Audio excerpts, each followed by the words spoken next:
अब हम बात करते हैं फंक्शन को हीडर फाइल में किस तरह से लिखा जाता है। मतलब जैसे कि stdio.h नाम का फाइल है, हमने जो प्रोग्राम में कॉल किया है, और conio.h नाम का फाइल हम हमेशा कॉल करते हैं।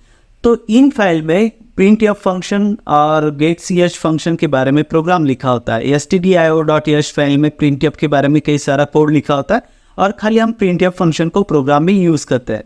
तो इसके पहले हमने जो फंक्शन बनाया है सम ऑफ टू नंबर्स के लिए, तो वो फंक्शन अगर हम हीडर फाइल में लिखें और उस हीडर फाइल को प्रोग्राम में कॉल करें तो किस तरह से किया जाता है वो हम देखते हैं। तो सबसे पहले एक फंक्शन यहाँ पे बना लेंगे।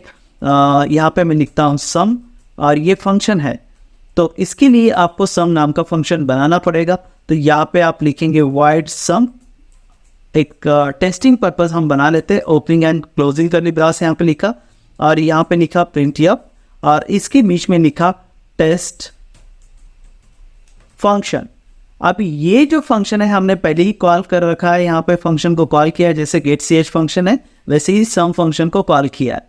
अभी यहाँ पे कंपाइल करता है। कंपाइल करने के बाद कोई एरर यहाँ पे शो नहीं कर रहा है। अब इसे रन करते हैं। रन करने के बाद आप स्क्रीन पे देख पा रहे होंगे कि टेस्ट फंक्शन ये आउटपुट शो करा रहा है। तो ये जो फंक्शन हमने लिखा है आप इसे हीडर फाइल में सेव करना है। मतलब यहाँ से मैं इसे कट कर लेता हूँ, प्रोग्राम को यहाँ पे सेव करता हूँ Ctrl+S करके, न्यू फाइल, उसके बाद यहाँ पे सोर्स फाइल पे जाते हैं और यहाँ पे इसे पेस्ट करेंगे। आप यहाँ पे इसे टेस्टिंग के लिए हम कंपाइल करने की कोशिश करते हैं तो ये फाइल को सेव करने के लिए पूछेगा, लेकिन ये जो फाइल है कहाँ और किस लोकेशन पे सेव करना है ये बहुत इंपॉर्टेंट चीज़ होती है। तो सबसे पहले मैं आपको दिखा देता हूँ कि जो आइकॉन होता है एडिटर का उस पर राइट क्लिक कर लीजिए। राइट क्लिक करने के बाद प्रॉपर्टी में जाइए। प्रॉपर्टी में वो आपको लोकेशन दिखाएगा कि वो एग्जैक्टली कहाँ पे है। तो ओपन फाइल लोकेशन पे अगर आप क्लिक करते हैं तो यहाँ पे अगर आप देखेंगे मेन GW64 नाम का एक फोल्डर है, उस पर आप क्लिक कर, यहाँ पे x86 नाम का एक फोल्डर रहेगा, उस पर अगर आप क्लिक करते हैं तो वहाँ पे इंक्लूड नाम का एक फोल्डर है, वहाँ पे सारे हीडर फाइल्स आपको मिलेंगे। एग्जैक्टली यही बात आप फॉलो करेंगे। तो यहाँ पे जाते हैं और फिर मैं इसे सेव करता हूँ। फॉर एग्जांपल मैं फिर से कंपाइल करता हूँ तो पूछेगा आपको लोकेशन, पहले से ही मैंने यहाँ पे पाथ सेट कर रखा है। यहाँ पे देखेंगे सी प्रोग्राम, उसके बाद program files developer -cpp MINGW64 नाम का फोल्डर है, उसके बाद x86 नाम का फोल्डर है, इंक्लूड है, और वही यहाँ पे लिखा हुआ है। तो यहाँ पे अगर आप फाइल को आप सेव करना चाहते हैं तो जैसे कि मैंने यहाँ पे test.h लिखा, एक हीडर फाइल इसमें ऑलरेडी मौजूद है तो मैं इसे रिप्लेस करा देता हूँ यस, और ये फाइल यहाँ पे test.h आ चुकी है।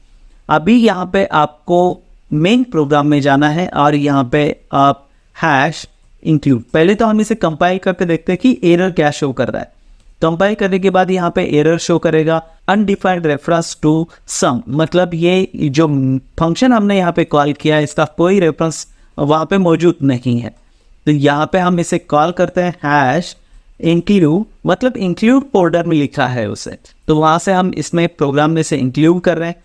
फाइल का नाम हमने दिया हुआ है टेस्ट, तो यहाँ पे हम लिखेंगे test.h, जैसे stdio.h conio.h लिखा है वैसे ही हमने उस फाइल को यहाँ पे लिखा है। Ctrl+S करते हैं, कंपाइल करते हैं और यहाँ पे रन करते हैं।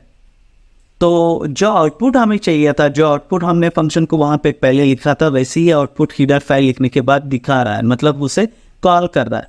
ये प्रोग्राम सक्सेसफुली एग्जीक्यूट हो गया। अभी आप फंक्शन में कोई पैरामीटर या सम ऑफ टू नंबर्स का प्रोग्राम करना चाहते हैं तो वहाँ पे हम वेरिएबल को डिक्लेयर करेंगे। For example sum of two numbers के लिए 3 वेरिएबल्स रहेंगे, a, b, यहाँ पे 3 वेरिएबल्स को हमने डिफाइन कर लिया। a की वैल्यू 10 सेमीकोलन, और यहाँ पे b की वैल्यू जो है 20 इस तरह से देते हैं, और यहाँ पे c = a + b ये फार्मूला हमने यहाँ पे दे दिया। और यहाँ पे जो टेस्ट फंक्शन लिखा था उसे हटा के यहाँ पे हम लिखते हैं sum = %d, यहाँ पे जिसमें रिजल्ट स्टोर है उस वेरिएबल को कॉल करता है। रिजल्ट स्टोर है सी वेरिएबल में, तो यहाँ पे कॉल कर लिया, इसे Ctrl+S किया। फंक्शन जब भी लिखते हैं तो यहाँ पे उस फाइल को सेव करना होता है, तब ही जाके उसका इफेक्ट आपको मेन प्रोग्राम में देखने के लिए मिलेगा। अब मेन प्रोग्राम में जाता है, इसे कंपाइल करता है। हमने सारी चीज़ें फंक्शन में दे रखी है, इसीलिए वो आउटपुट आपको वही दिखाएगा जो फंक्शन में है। तो यहाँ पे आउटपुट आपको दिखा रहा है sum = 30। अब हम चाहते हैं कि हम वैल्यू पास करें और वहाँ से आउटपुट आए, तो यहाँ पे हम वैल्यू पास करते हैं 100 200 इस तरह से वैल्यू दे दिया। अभी ये वैल्यू पास होगा फंक्शन में, तो फंक्शन में आपको पैरामीटर सेट करना होगा। हमने इसके पहले प्रोग्राम में देखा है कि किस तरह से फंक्शन में पैरामीटर सेट, यहाँ पे पैरामीटर जो है x जिसमें 100 वैल्यू स्टोर होगा, सेकंड पैरामीटर है y जिसमें 200 वैल्यू मतलब सेकंड वैल्यू स्टोर होगा। और जहाँ पे हमने a की वैल्यू इनिशियलाइज की है वहाँ पे लिखते हैं x, और जहाँ पे हमने b की वैल्यू लिखी है वहाँ पे इनिशियलाइज करते हैं y, मतलब x का वैल्यू a में स्टोर हो जाएगा और y का वैल्यू b में स्टोर होगा। यही प्रोग्राम है। कंट्रोल यस करते हैं इसे और आप मेन प्रोग्राम में जाते हैं। यहाँ पे खाली हमने वैल्यू पास किया है, कोड कुछ नहीं लिखा है, वो सारा हेडर फाइल में वो ऑटोमेटिकली कॉल हो जाएगा। जैसे ही हम इसे कंपाइल करते हैं, 0 एरर है, रन करते तो आउटपुट आपको सम इक्वल टू 300 इस तरह से दिखाएगा। मतलब यहाँ पे हमने सक्सेसफुली इस प्रोग्राम को एग्जीक्यूट किया है। तो इस तरह से हेडर फाइल में कोड को लिखा जाता है और वहाँ से कोड को कॉल किया जाता है। लेकिन ये सारे प्रोसेस क्यों करते हैं? ताकि कॉम्प्लिकेशंस ना क्रिएट हो, क्योंकि जब आप कोई प्रोजेक्ट बना रहे होते हैं तो सोर्स ऑफ कोड बहुत लेंदी होता है। सोर्स ऑफ कोड में कई सारे कॉम्प्लिकेशंस होने की संभावना ज़्यादा होती है।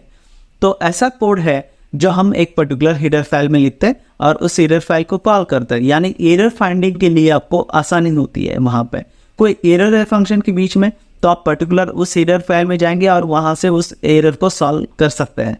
तो इस तरह से हम फंक्शन में वैल्यू को लिखते हैं। लेकिन यहाँ पे जैसे हमने वैल्यू पास किया है, ये प्रोग्राम हो गया कॉल बाय वैल्यू का। लेकिन अब नेक्स्ट प्रोग्राम हम जो लिखेंगे उसमें हम वैल्यू पास करने के बजाय वेरिएबल का एड्रेस पास करेंगे, यानी रेफरेंस पास करेंगे। यानी कॉल बाय रेफरेंस का प्रोग्राम किस तरह से लिखा जाता है वो देखते हैं।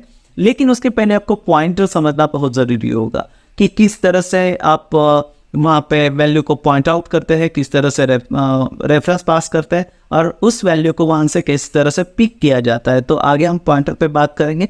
फंक्शन पे कंटिन्यू बने रहेंगे ताकि पॉइंटर और फंक्शन का रिलेशन क्या है ये आपको समझ में आएगा।